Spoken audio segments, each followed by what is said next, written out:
So I was looking at a breakdown of a festival stage setup the other day, and honestly, just trying to get my head around the wiring diagrams. Huh. It gave me a headache. Oh, I bet. You've got the mixing board, hundreds of feet away, and you have to somehow get sound to dozens of amps and speakers without, I don't know, creating a literal mountain of copper. You're describing the copper snake. It's the classic logistical nightmare of live sound. Copper snake. Yeah, you're dragging hundreds of pounds of cabling through conduits and just hoping nothing buzzes, nothing breaks, and, nobody trips over the thing. Exactly. So today we're looking at a piece of hardware that essentially claims to kill that snake.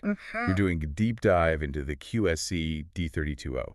Specifically, the Dante and AES67 networked audio interface.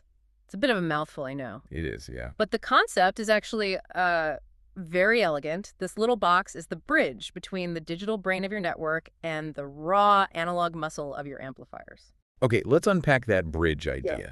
Because when I look at this thing, it's just a slim 1U rack unit. It doesn't look like it could replace a massive cable run. What's actually happening under the hood? Think of it as a translator. So you have digital audio flying around your network, literally just data packets. The D32O sits at the end of the line, right next to your amps. It grabs those packets and converts them into 32 separate balanced analog signals. So wait, instead of running 32 analog cables, say, 300 feet from the booth to the stage, you run a single Ethernet cable. That's it. Just one. Just one. You've turned a heavy, expensive, interference-prone physical problem into a clean data stream. That sounds amazing for the setup crew, but I'm always a little skeptical about putting all my eggs in one basket. If I cut one analog cable in a bundle of 32, I lose one mic. Sure. If I kick out the Ethernet cable feeding this box, do I lose the whole show? That is the million-dollar question, right? And it's why the back of this unit looks less like an audio device and maybe more like a server. You'll notice it has 4 network ports. I did see that. 2 standard copper jacks and 2 SFP ports. Why the mix? It's all about redundancy and range. In a pro environment, you just never rely on a single path. Okay. So you run 2 cables in what's called redundant mode. If the primary line gets cut or unplugged, the D32O switches to the backup instantly. No dropouts, no pops, the show goes on. And the SFP ports, those are for fiber. Right, exactly. And this is a really crucial distinction. Standard copper Ethernet, it has a distance limit about 100 meters, or 330 feet. Right. After that, the signal just degrades. But with SFP, you can pop in fiber optic modules, you can run that signal across a massive stadium or a sprawling convention center for miles even, with no loss in integrity. Okay, that makes sense. It's built for scale.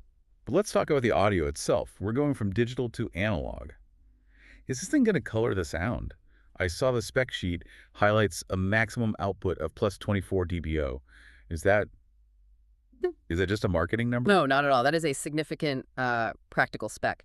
Plus 24 dBO represents massive headroom. Yeah. It means this device can output a very hot, very powerful signal without any distortion. So you can drive those big industrial amps to their absolute limit. Precisely. You aren't feeding the amps a weak signal that they have to strain to boost, which, that's what introduces noise. You're giving them a clean, powerful signal right out of the gate. Now, you mentioned this handles 32 channels. If I'm an engineer, managing levels for 32 different outputs sounds tedious, especially if I have to dive into a complex menu for every single one. And that's where the software integration comes in. This is designed for the QSYS ecosystem. I've heard of QSYS, but let's assume I'm not a programmer. How much code am I writing to get this box to talk to my network? Ideally, 0. That's the real aha moment for the workflow here. Really? Yeah. In the old days, integrating third-party network gear meant custom scripting. With the D32O in QSYS, it's a drag-and-drop plugin. You literally pull the device into your visual layout, and all those controls, attenuation, mute status, routing, they're just instantly available. So you could adjust the volume, the attenuation of, say, channel 14 from your laptop in the booth while the box is sitting backstage. You can adjust it from 0 down to negative 100 dB remotely. Or if you happen to be physically standing at the rack, you can just use the front panel controls.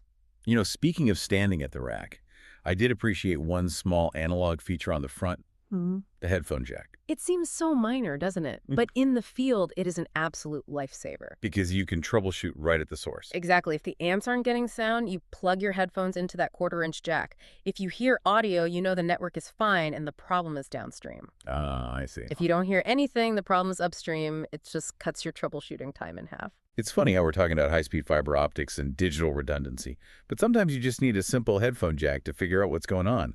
It's the intersection of digital flexibility and analog reality. So if we kind of zoom out here, this isn't just about saving money on copper cabling, is it? No, not at all. It's about decoupling the source from the destination.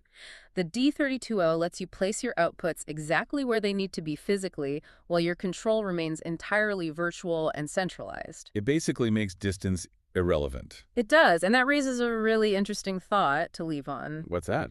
Well, we are getting to a point where the mixing booth is just a concept, not a place. With interfaces like this pushing 32 channels of high headroom audio over fiber, are we approaching a future where the physical location of the sound engineer is completely irrelevant to the sound of the show? Wow, that is a wild thought, mixing a stadium gig from your living room. Thanks for unpacking this with us.